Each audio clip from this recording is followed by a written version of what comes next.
starts right now. President Biden makes his trip to El Paso to tour the border amid record migration. Migrants there today opening up to the night team's John Paul Barajas.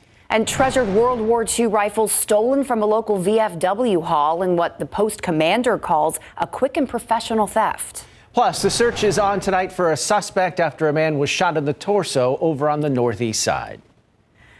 But first, for the first time since taking office, President Joe Biden made a stop to the Texas-Mexico border in El Paso. That visit by the president comes just days after his administration announced new immigration policies to help with the situation on the border. As he arrived in Texas, the president was greeted by one of his harshest critics, Governor Greg Abbott, who handed the president a letter with his plans to deal with the influx of migrants. President who caused the chaos of the border needed to be here. It just so happens he's 2 years and about $20 billion too late. Now, the president made an unscheduled stop at the border fence, meeting with Border Patrol agents there. He then met with local leaders and toured a migrant processing facility, many expressing the need for funding to help with the situation. Right now, the president is in Mexico. There he'll have meetings with the Mexican president and the Canadian prime minister. President Biden opted against speaking publicly to the press today, which brought on frustration for both the people of El Paso and the migrants waiting to seek asylum. The night team's John Paul Barajas has been in El Paso for us since yesterday, hearing those frustrations firsthand. John Paul, what can you tell us that you heard from migrants today? Tim, Courtney, many of the migrants here at the Sacred Heart Church are trying to get some rest or getting ready for bed. Many of them will be sleeping on the concrete here on the sidewalks with nothing but sleeping bags and covers. Luckier ones will be inside these parked buses getting out of the elements or inside these tents. Lots of them hoping for answers amidst the president's visit today, along with his new immigration plans and what it meant for them. But instead, they were left with more questions. ¿Llegaron conmigo, amigo?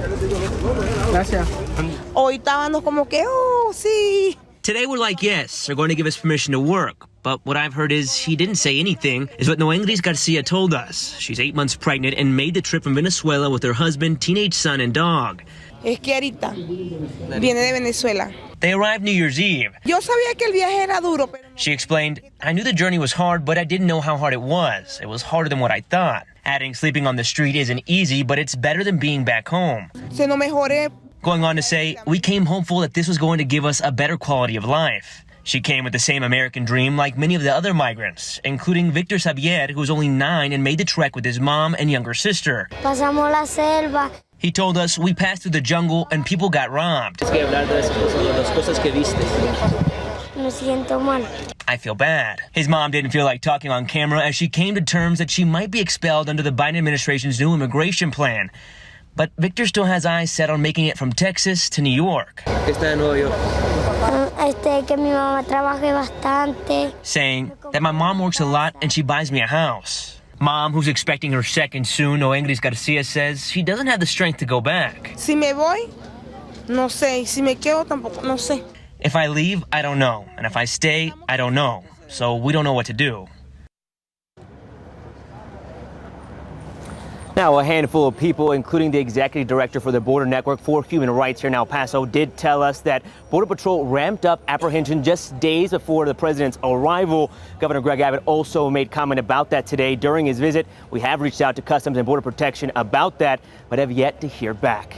At Sacred Heart Church in El Paso, John Paul Barajas, KSAT 12 News.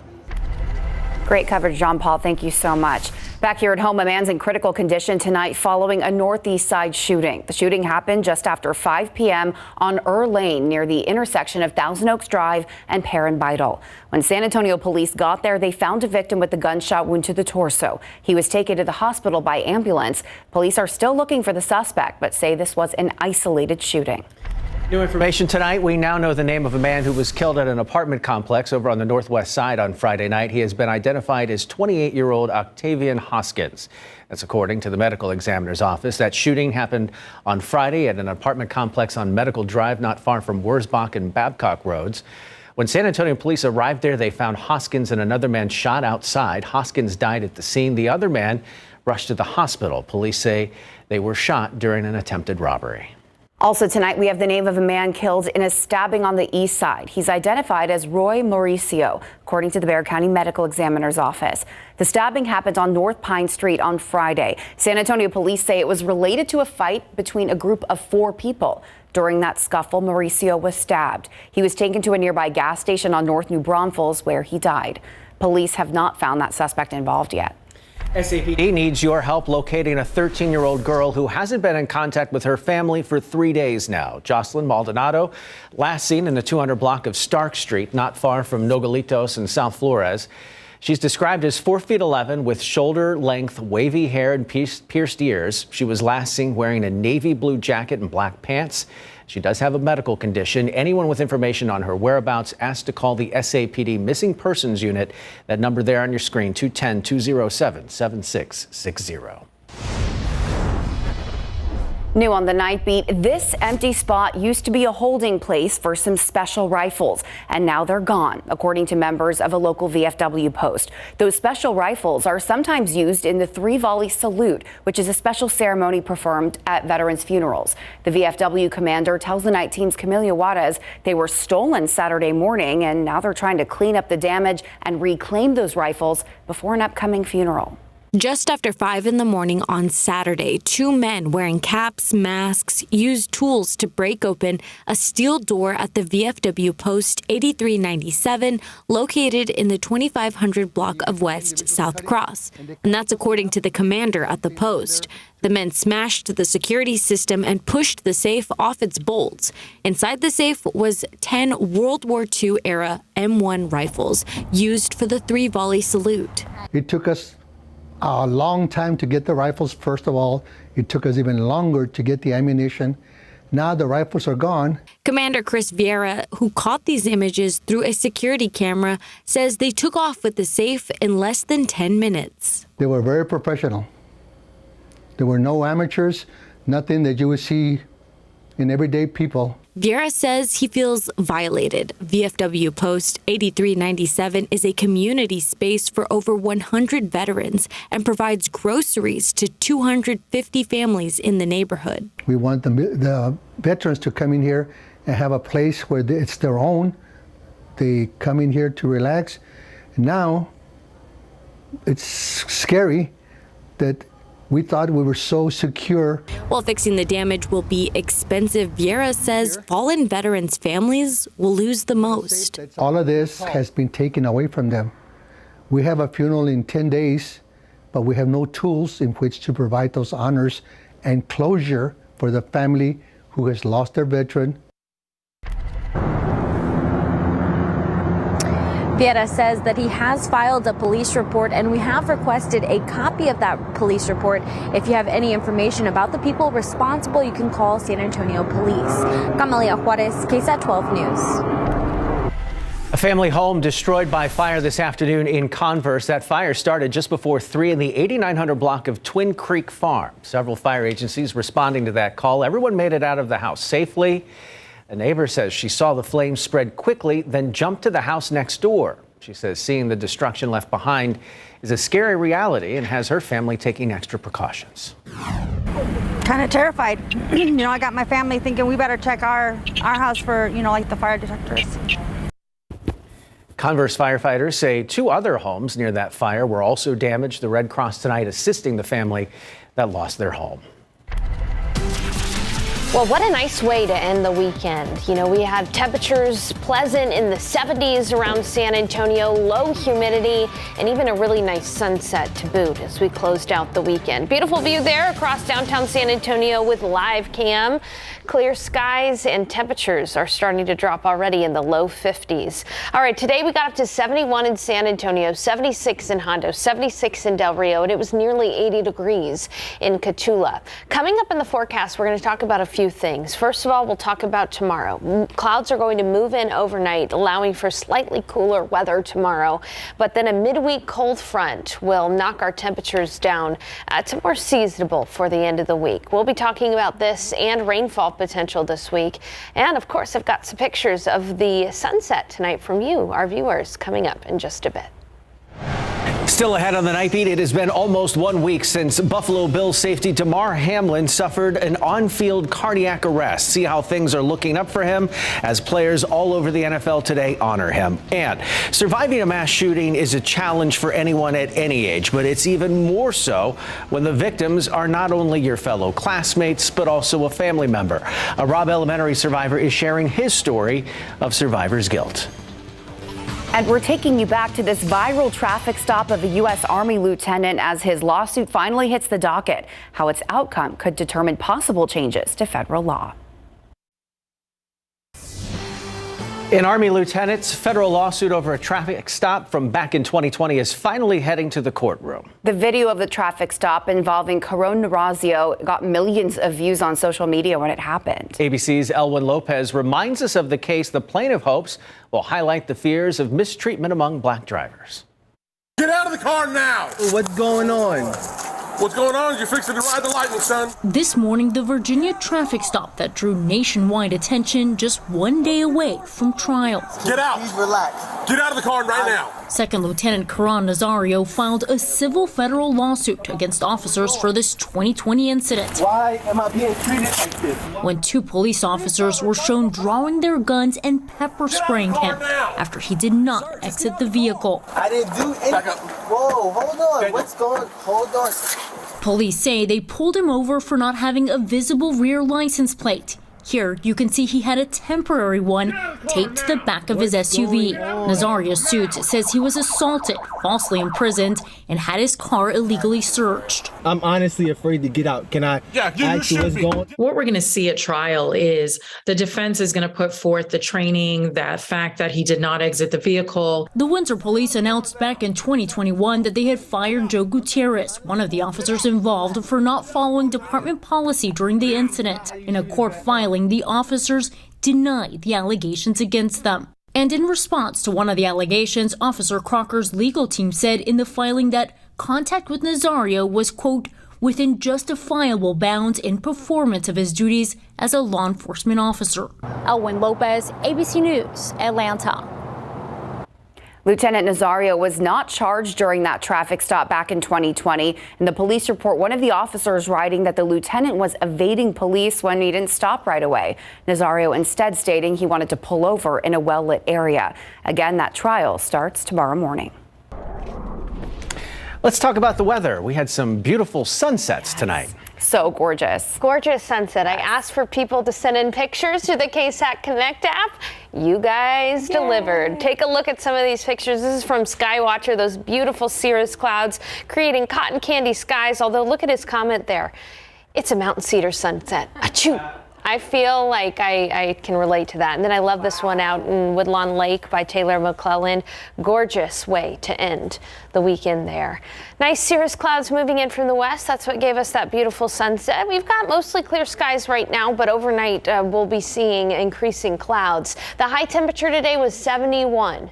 That's about 8 degrees above the average. Our morning low was 10 degrees above the average. And back in 1886, we got down to 6 degrees here this morning in San Antonio. Thank goodness it was not that cool today.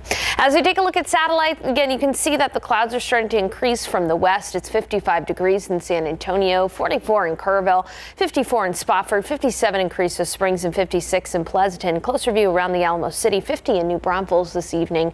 And it's already starting to get into the low 40s across parts of Bernie, Kerrville, and Comfort this evening. Early tomorrow morning, a chilly start to the day. This is a look at the forecast lows. It'll be 48 in San Antonio, but upper 30s in the hill country. You're going to want that jacket anywhere around San Antonio. 46 at Stinson, 43 in Castroville, 41 in Seguin, and 43 in New Braunfels. And in your KSAT 12-hour forecast tomorrow, after the chilly start, we're gradually going to be seeing temperatures warm up. Here's the thing, though. It's going to stay fairly cloudy in the early morning hours.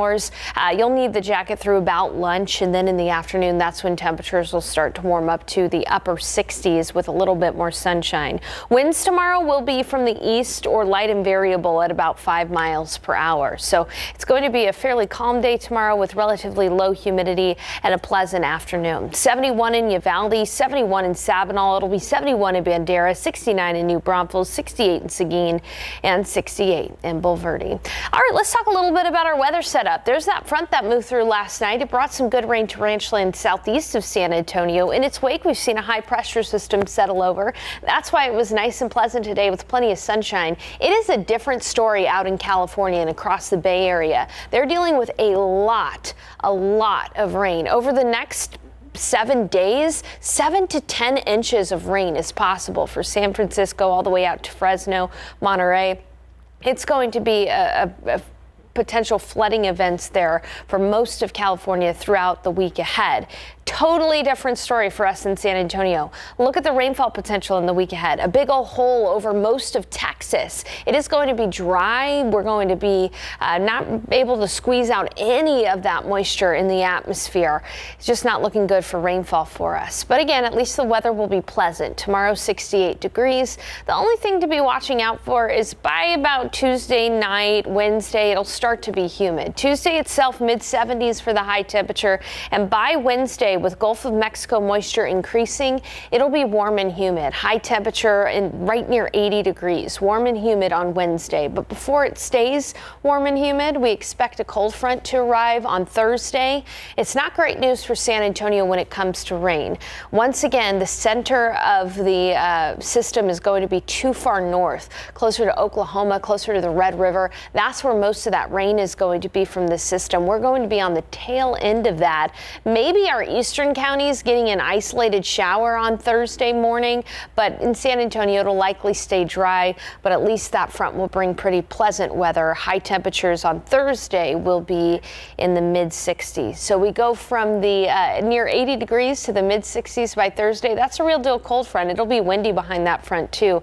Winds could gust up to 30 miles per hour. So all in all, a quiet week, but the first half of the week will be warm and the second half of the week will be seasonable with chilly mornings and comfortable afternoons. I'll have your bus stop forecast coming up in the next half hour.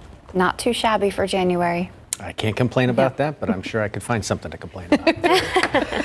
You sure could, folks. Greg Simmons will be along with the instant replay preview right after this. Should Cowboys fans be concerned after what happened in Washington in the final game of the regular season? For that matter, should Mike McCarthy be equally concerned? With more on what's on Instant Replay, let's check in with our Greg Simmons. That seat's getting a little hot. You want the short answer? Yes and yes. All right. And the Houston Texans win their one game they should have lost when they beat the Colts today. Coming up tonight on a brand new edition of Instant Replay. He takes that all the way untouched. Four-man rush. Prescott. That one might be a pick six. It will be. Touchdown, Washington. Whoa, the Dallas Cowboys offense hasn't looked this bad since their season opener against the Tampa Bay Buccaneers, where they were only able to score 3 points, and now they have to open up the playoffs on the road in Tampa after scoring only 6 against the Washington Commanders, who'd already been eliminated. Just how concerned should Cowboy fans be? And for that matter, Mike McCarthy about his job. And 20. Mills buying some time, fires towards the end zone, and it is caught. The Houston Texans won the one game they should have lost today because by beating the Indianapolis Colts by just 1 point, they've awarded the Chicago Bears the #1 pick in the NFL draft because they finished with the worst record in the NFL. Not the Texans. We'll show you how that happened, and Lovie Smith's future with the Texans decided tonight. There was an incident in '94 where the water cannons went off before the game, ironically, against Golden State. No way. That was in '94. Have you seen? I haven't seen it. Well, before the Spurs play their 50th anniversary game in the Alamo Dome this Friday night, where they hope to set a new NBA regular season attendance record, we sit down with Spurs rookie Jeremy Sohan, who has never even been in the Alamo Dome, where tonight we share with the Spurs' first overall pick this season, one of the wildest scenes in Spurs franchise history, and the latest attendance update. All that plus the Spurs head to Memphis after a tough loss to the Boston Celtics at home. And just how far will the Cowboys get in the NFL playoffs? Tonight you decide. Instant Replay is live and is after the Nightbeat. This is not a question I think I want answered tonight. We probably should wait to this later to soak into how bad they were today. We'll just think about seeing that video of the Alamo Dome being flooded. There you go. Thanks, Greg. Still to come on the Nightbeat, all thoughts are with Damar Hamlin today. On the field and in the stands, see his road to recovery so far as we near 1 week since he suffered that cardiac arrest on the field. Plus, hospitalization rates are up in parts of the U.S., but the number of nurses available to treat patients is down, why some areas are preparing for a nurse strike. And he not only lost his cousin, but his sense of being after the Robb Elementary mass shooting. We speak to one of the students who survived and find out how he's living with survivor's guilt.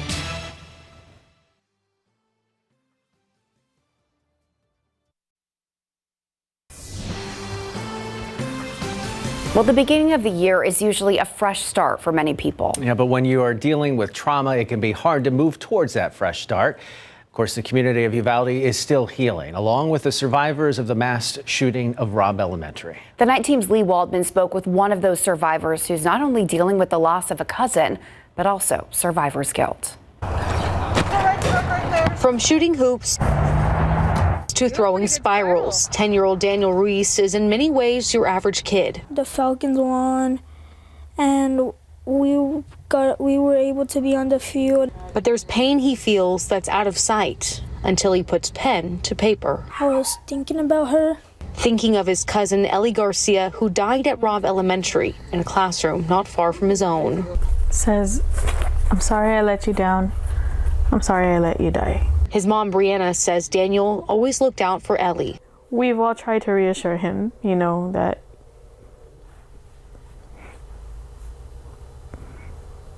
there was absolutely nothing that he could have done. Unfortunately, Daniel's survivor's guilt is not unique. Here at the Uvalde Together Resiliency Center, counselors are seeing more and more people feeling the same way.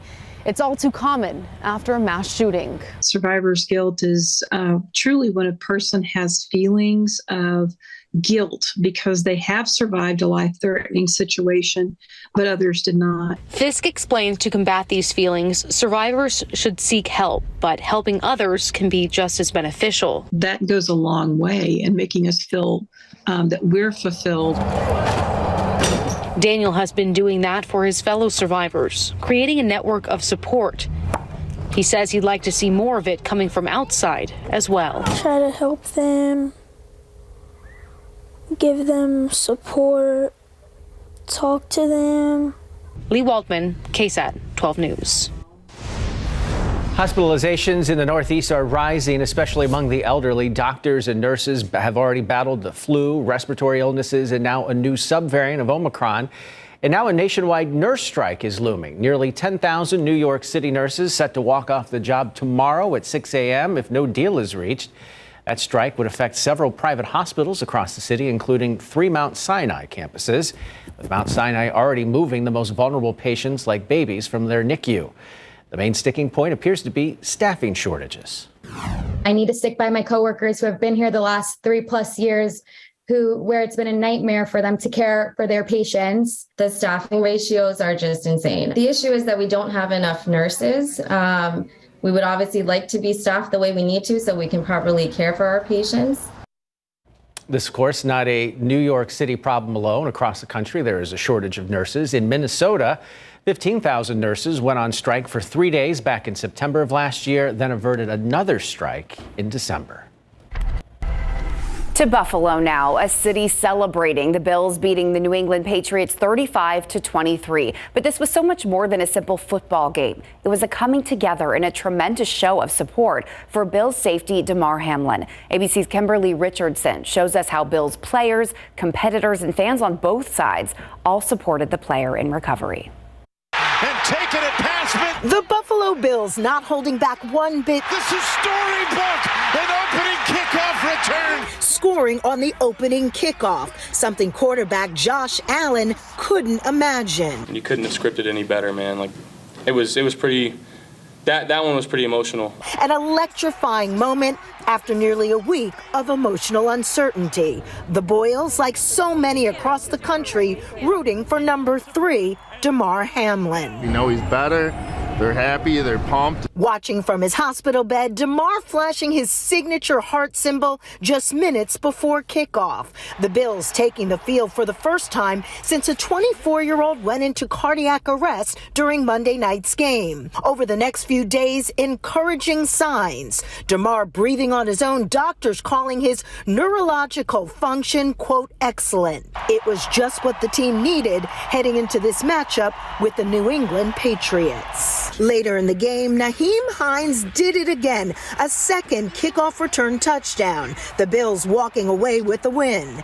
Allen poignantly saying the team was there for Damar, the mindset, play free, play loose. It's been 3 years and 3 months.